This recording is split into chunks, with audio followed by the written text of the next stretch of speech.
better than tuna salad. Literally. I can smell the chicken too much without the bread, but with bread, it's perfect. But I forgot to order a croissant when I ordered my chicken salad. And only Olivia's Old South.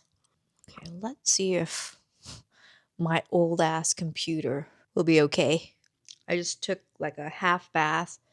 I don't wash my hair because I washed it yesterday.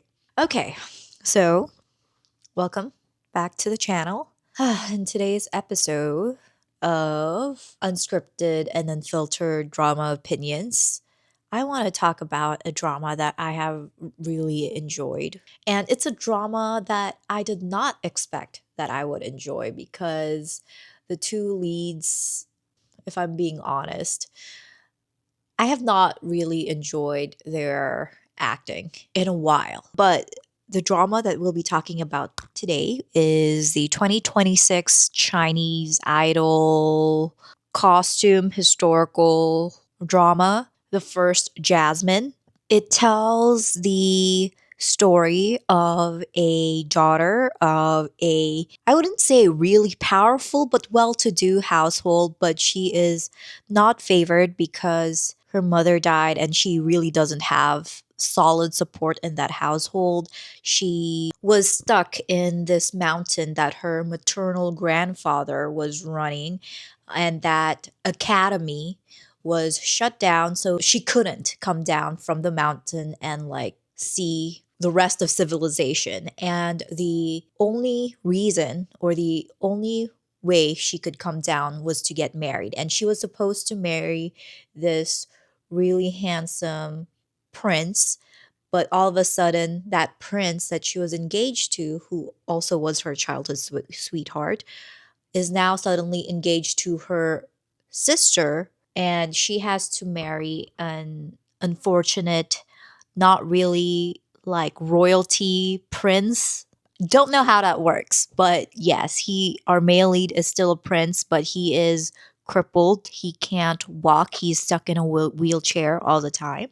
And it's a story of revenge, seeking justice, healing, and love. It stars Bai Lu and Cheng Lei. If you watch a lot of Chinese idol dramas, I'm sure you would be familiar with them. And it's written by one of my favorite C drama writers who wrote, let's see, she wrote Love and Destiny. She wrote A Moment But Forever, another one of my favorites, The Demon Hunter's Romance. Some I really did not like. The recent two, like Feud and Fate Chooses You, I did not like that much. And I started to lose faith in her because I feel like she used ghostwriters. But with the first Jasmine, she earned my trust back. Who is it directed by? Two directors. Female director Lam Yuk Fan. Oh, she also directed The Demon Hunter's Romance. No wonder I like it so much. And Love and Destiny. This is why I love this drama so much. Okay. And a lot more that I loved. And another male director, he also directed The Demon Hunter's Romance with her, and Love and Destiny with her. Wow. Yeah, they collaborated a lot on the projects that I like. So no wonder I loved this drama so much. So yeah, I might go into spoilers, and these are my opinions.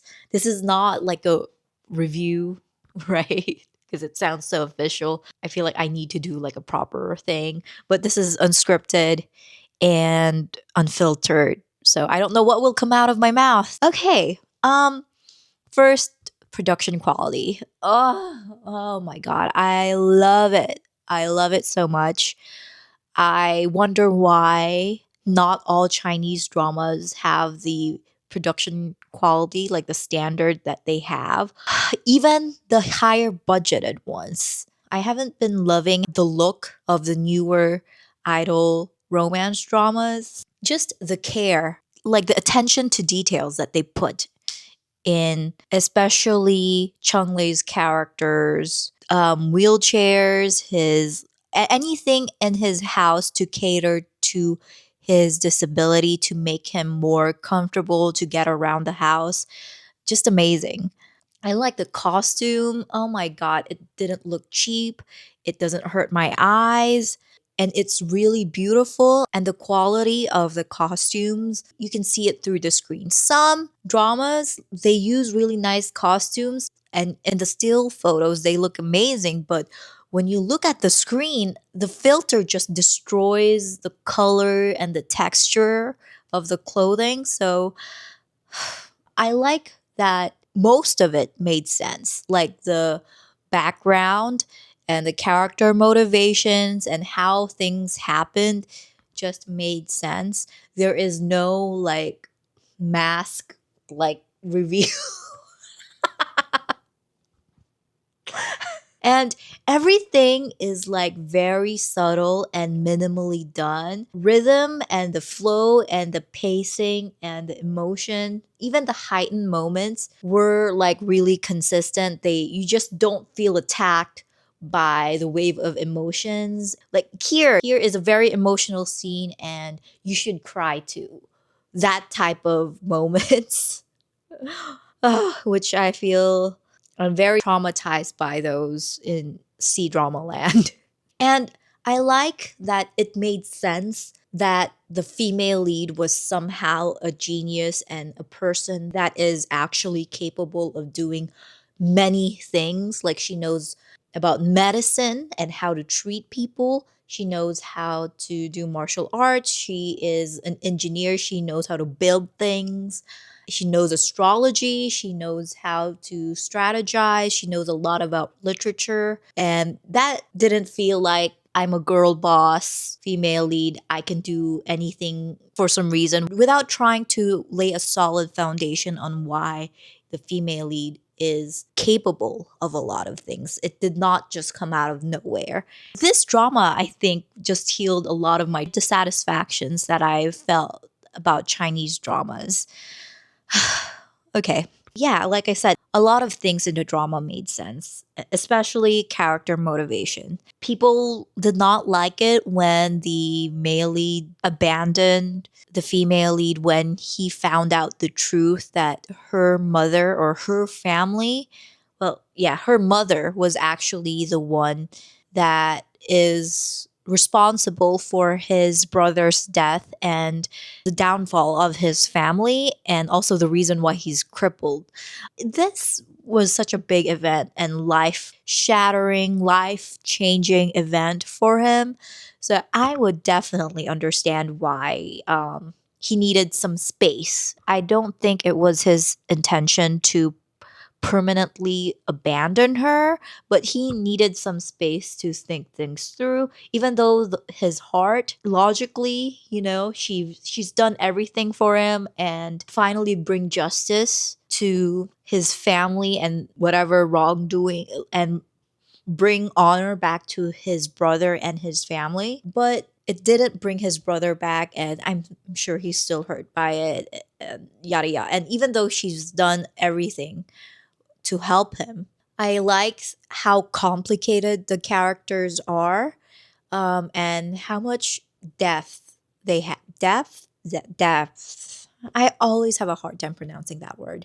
Each of the characters have, even the supporting characters, like our male lead's former childhood sweetheart slash spy, even our second male lead, and even his story made sense. Like he was so deep into whatever plot he was doing, taking the crown for himself, seeking justice for himself. I felt like by the end he was wavering. He wanted to stop, but he couldn't because his ambition that he refused to admit to himself, even by the end, he still thinks he fought for justice. He just couldn't let go of power.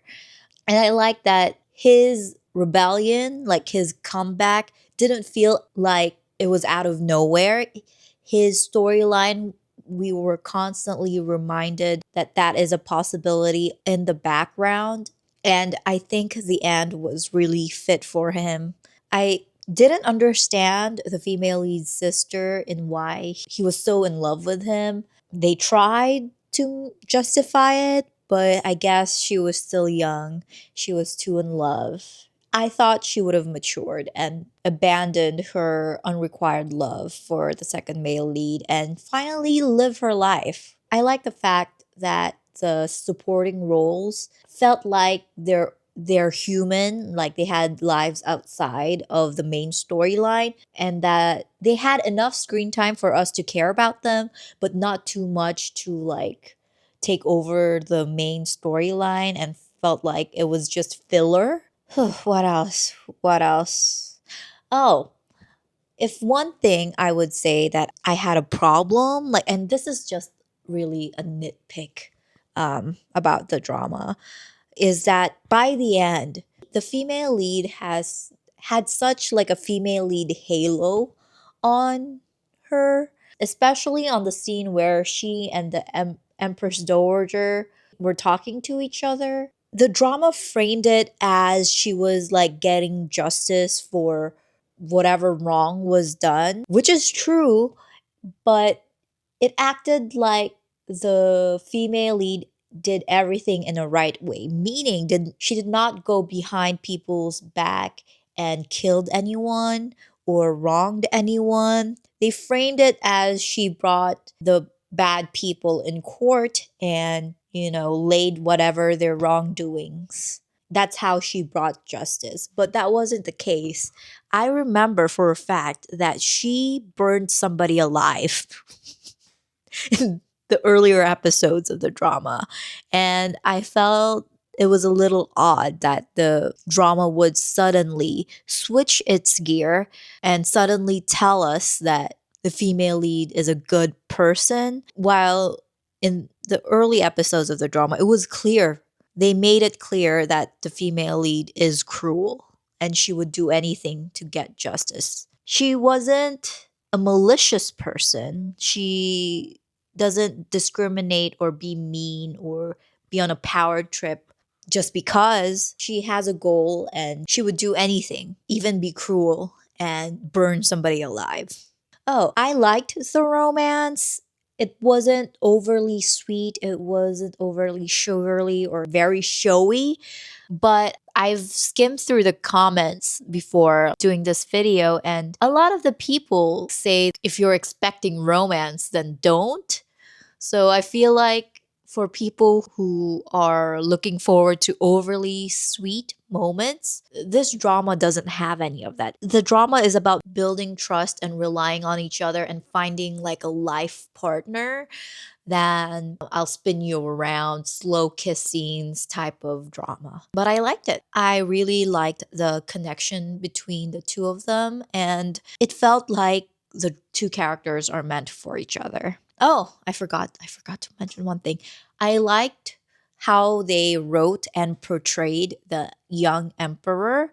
He is very inexperienced, he's very young, and he needs guidance. He's very insecure and unsure about his ruling, and you can see he still loves his mother. And by the end, he has to choose between justice and keeping his mother's reputation intact. And you see him having struggles, but he is very smart. He knows what he wants. Well, a lot of the times as a ruler. So, yeah, I liked how they portray the young emperor. And I really like the leads. Unfortunately, as long as I've been watching dramas, I have not enjoyed a Bailu drama in a long time. Her idol dramas. I know she's done a couple that's not idol dramas, which were well received, but I haven't liked her idol costume romance dramas in a while because either she's playing this girl boss, cold character, or she's playing this cute character, and then she changes and she's being really emotional, spitting blood and screaming and crying. But she showed a different side of her and that she's still capable of acting. I don't know why actors, like when going in deep with the idol romance dramas, they tend to do the same acting. And for Chung Lei, he has popped off recently since My Journey to You, but the only drama that I've enjoyed him since then is Footprints of Change, where he only starred in like 10 to 15 episodes. But I'm glad,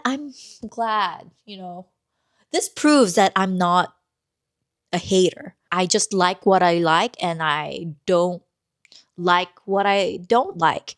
And that for the past years, I've been doubting myself. Am I a Bailu hater? Because I just like Yangzi and Esther Yu. Am I just hating on Bailu? But no, that's not the case. I still like her. I've liked her in the beginning when she started out in her career, but I just like good dramas. That's it. Like I'm talking too much. Good night.